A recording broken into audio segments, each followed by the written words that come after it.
I am your friend, Dr. Charles Apoki.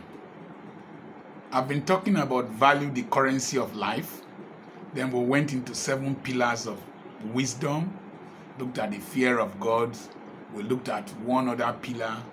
And then now we are looking at discretion.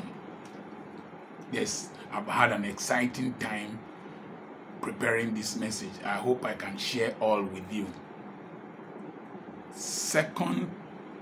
Esther chapter 9, 5 to 10. The Bible states there that the Jews destroyed all their enemies. And that day they killed 500 men, including the sons of Haman, the Agagites. The 10 sons of Haman, the Agagites. But they did not lay hands on the plunder.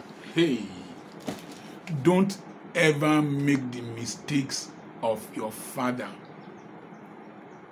Learn from your father's mistake. Learn from the wisdom of your father. Haman, the Agagites. Agag is the traditional title for the kings of the Amalekites. The Amalekites are the grandsons of Saul. And when Israel was leaving Egypt, the Amalekites ambushed them for no just cause, and fought them. And Moses had his hand lifted up by Joshua and Hur. And as they did that, they won victory over the Amalekites. And God said, you must totally blot out the Amalekites from the world, from the surface of the earth. And there should be enmity between you and their descendants forever. And so, more than 700 years after, in another land where the king Ahasuerus was ruling and Esther had become king, there was a conflict between an Amalekite and a Jew. Mordecai was a Jew. Haman was an Agagite, a descendant of Amalek. Even though he was answering a Persian name now, but he was a descendant of Esau, that eventually gave birth to the Amalekites.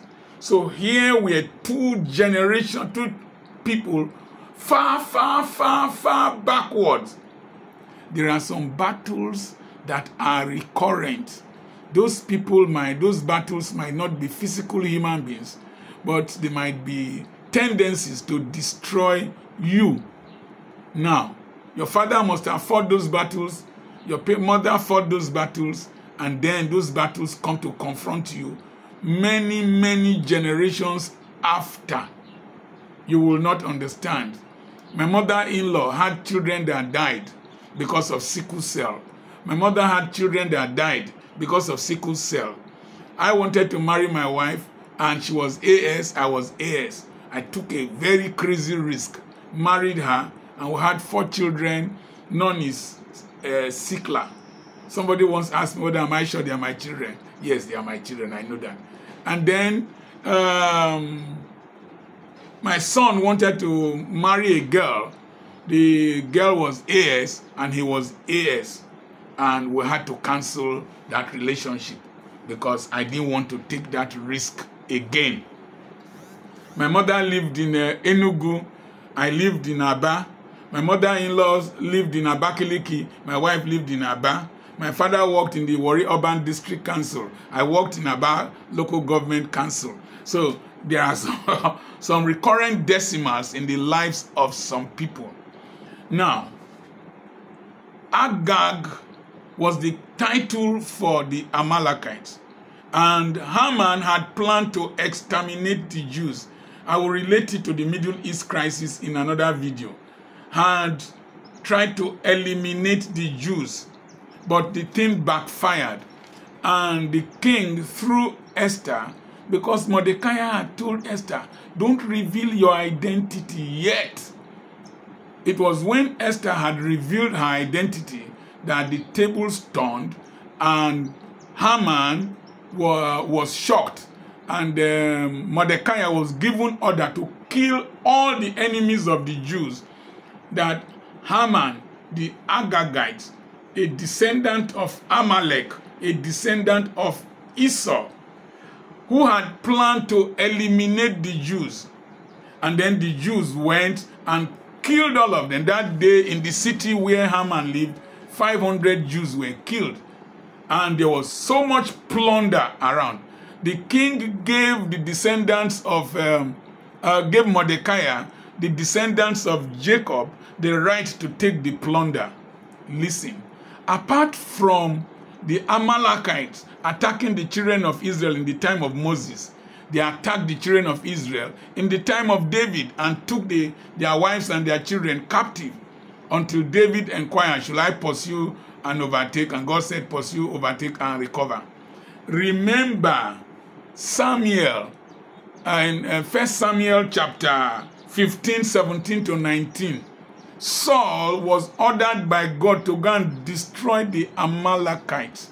He went there, killed the women, children. I am not part of the history of the morality of the Old Testament.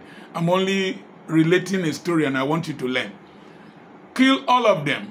But Saul captured the king of Amalek, Agag.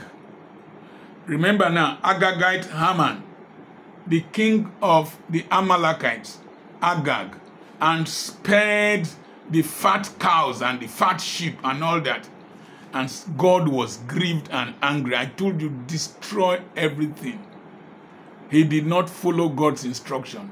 And when they confronted him, Samuel confronted him, he said that he reserved those things for his soldiers to use to offer sacrifice to God. And God said, Samuel said, obedience is better than sacrifice. In the church today, we want to eat the good of the land by sacrificing cars, sacrificing offerings, sacrificing whatever. But you see, it is if you are willing and obedient that you eat the good of the land. It's obedience first and will to serve God, to obey God. And Samuel told Saul that rebellion is like the sin of witchcraft. And so we want to be rebellious in Pentecostalism as pastors, do it our own way, collect the plunder. But you see, Mordecai was a wise man. He instructed his people not to touch the plunder, not to repeat the mistake that Saul made, a Benjamite. Mordecai was a Benjamite. He did not want to make the mistake of his ancestors. Did not want history to repeat itself negatively in his own time. And so even though the king gave him the plunder, the right to take the plunder, as enticing as the plunder was, Mordecai did not touch it. What are the recurrent decimals in your family that you are now noticing in your life? I noticed a lot of recurrent decimals. Women. My father married twice. My elder brother married several times. Another one married several times. My uncle married several times. My grandfather married several times. And I started seeing challenges in my marriage. I told myself I will not repeat that same mistake. Number two, there was illiteracy. I told myself I will educate my children. Number three, there was poverty. I said I would battle poverty to a standstill, conquer it on behalf of my children and my grandchildren. The next thing I saw that was my father worked for government as a civil servant. When he retired in April 1st, 1973, he couldn't pay my school fees. And I told myself, I will not be a civil servant. I will be a businessman so that my children will not pass through the same mistake my father went through waiting for retirement benefit. I refuse to repeat the mistake of my father. I refuse to repeat the mistake of my brothers. I refuse to repeat the mistake of my ancestors. I refuse to repeat the mistake of the typical black man. I refuse to repeat the mistake of a typical Nigerian or a typical Yoruba man. I chose a path that was in line with God's word. And I've told my children, follow this pathway. It works. It works. Don't repeat the mistakes of your ancestors. Create a new pathway for yourself. Learn from their mistakes. Learn from their advantages. Become a new person.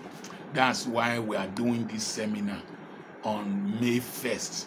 And that's why you need to send me a message on +234 7052 136763 to register for the seminar so that you will learn some of these secrets. Send me a WhatsApp message. Number 2, I have land for sale. I'm selling a plot for 1 million. If you send me a message on +234 7052 if you pay 375,000 naira, which includes the first installment and the cost of survey and the cost of legal documents and signing, you can subsequently pay 250,000 every month for the next 3 months, and a piece of the earth will be yours. Your property is safe in my hands. Your money is safe in my hands. I bought a lot of land. I started buying very early, immediately after youth service, because I did not want to repeat the mistake of my father, who, when Okumagba layout was being opened, he was a friend to Okumagba. Instead of buying land, he bought firewood and gave me to go and hawk in Obaho. I would have been taller than this if not for the firewood I carried on my head. And I did not repeat that mistake.